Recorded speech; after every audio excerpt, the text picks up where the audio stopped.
Sunday, May 15th, that's this Sunday at 3 o'clock, Airco Golf Course is scheduled to close, so we, Commissioner Norm Roach and myself are having the last annual Airco Open Golf Tournament. You know what? If you're a duffer like me, if you hit a divot, we don't even have to replace it. It doesn't matter, so it should be a lot of fun. I want to invite everybody to come out. It's $50 if you like to participate. All the proceeds are going for Meals on Wheels, which Chris challenged me to raise money for. So it goes for a good cause. It will be a lot of fun, and we hope you can make it. Thank you.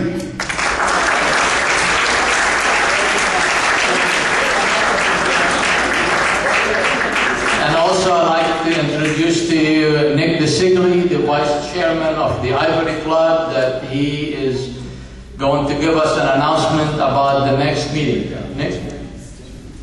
Thank you, Mr. Chairman. Our next meeting is Friday, June 10th from 6 to 9 p.m. at Bel Air Country Club. The invitations will be going out this week, so hopefully everybody gets them by the end of the week. Go ahead and mark them on your calendar. Also, a quick reminder, the membership expires on June the 30th, so the June social event will be a great time for everybody to renew their memberships for 2011 through 2012. Thank you. Thank you, Nick. And now our legislator, I would like to introduce to you a man that you all know, the chairman of Pinellas County Delegation and the Majority Whip, Jim Frisch.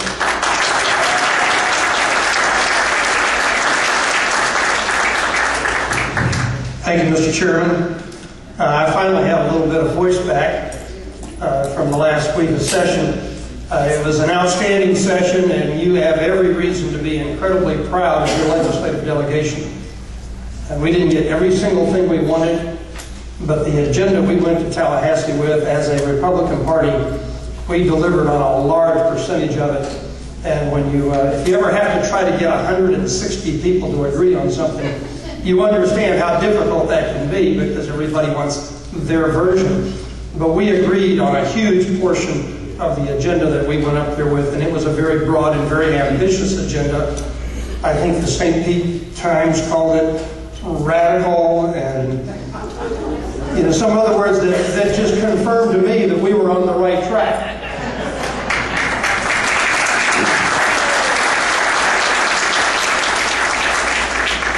One of my wife's favorite phrases in the morning is, "Here, this will get your blood pressure going. You're a little sleepy." And she'll thrust the editorial page in front of me, and it usually gets my blood pumping a little bit. But this last weekend, I have to tell you, when I saw how thoroughly disgusted they were with the progress we made in Tallahassee, it confirmed that we were on the right track, that we were doing the right thing, and that long-term Florida is going to be better off for what we did as a Republican majority in both the House and Senate. Tonight we have with us several of our House members. One of our freshman stars is Larry Ahern.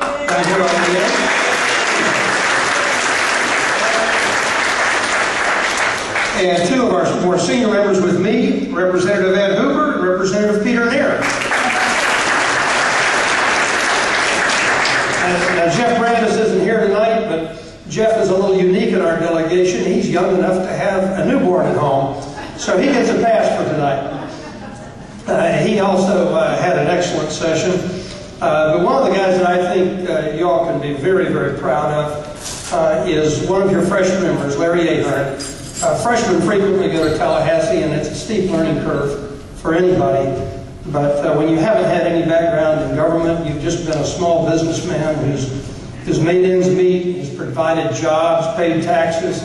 Sometimes it's a little different world out there when you get to Tallahassee. Larry not only acclimated well, he excelled. When it came to committee, he did excellent work. He did his homework. When he spoke, people listened because he spoke not only with authority, facts, but he spoke from the heart frequently, which made a big difference. And I have to tell you, he had an outstanding session. Ladies and gentlemen, Representative Larry Ahern.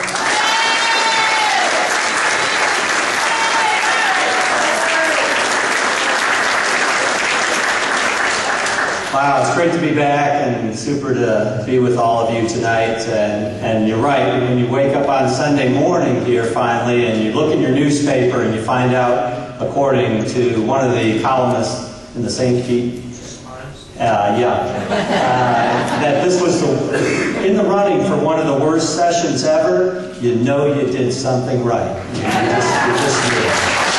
So I'll let you be the judge.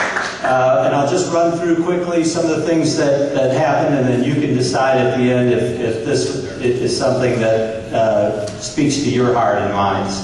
On education, that was our first big piece of legislation. We did the public education reform, and that's a teacher pay based on student performance, no more tenure, and an expansion of the charter schools with school vouchers. That was our big start.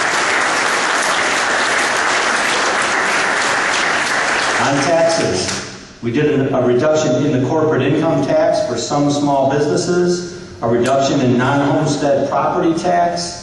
The unemployment compensation reform is a sliding scale based on the unemployment rate now and a maximum of 23 weeks. Again, saving small businesses on their corporate rate that they pay. Jobs in the economy, we did pass a bill that would have deregulated about 24 industries. But unfortunately, that bill died in the Senate. On health care, we reformed the state's $22 billion Medicaid program. We're now in a will-pay managed care networks rather than a fee-for-service. And we passed a constitutional amendment bill that would prohibit the government to force someone to buy health insurance.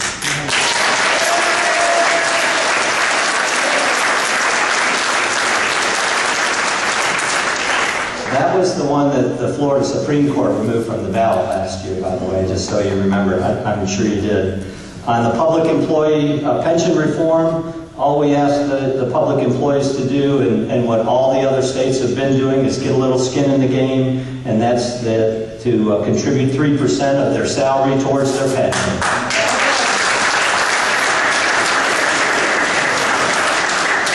Bill Mills. That was something that the governor and the attorney general talked about, and was one of the, in Pinellas County especially, we're very sensitive to it. Hillsborough County is another hot spot, and we think we passed a very good bill out of the House. It got amended a little in the Senate, but it still limits the ability of doctors to dispense prescription drugs and has stiffer penalties for illegal dispensing. So we're fighting that monster now, and we will be in that fight from here on out and try to save our young people from being hooked on these drugs. Second Amendment rights that prohibits local government from regulating firearms was the first step, and a concealed weapons permit holder who accidentally shows a gun would no longer be fined. Those bills passed overwhelmingly.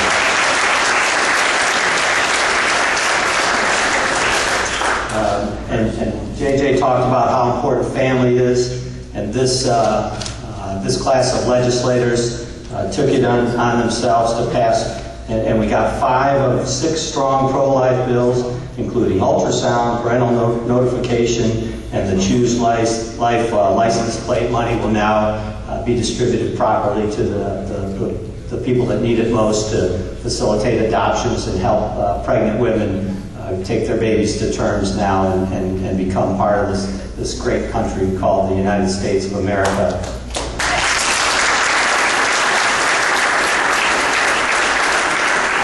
And I'd like to give a special thanks to my wife Maureen, who attended all the committee meetings and all the sessions and spoke on behalf of all the life bills. If you'd please give her a hand for what she did.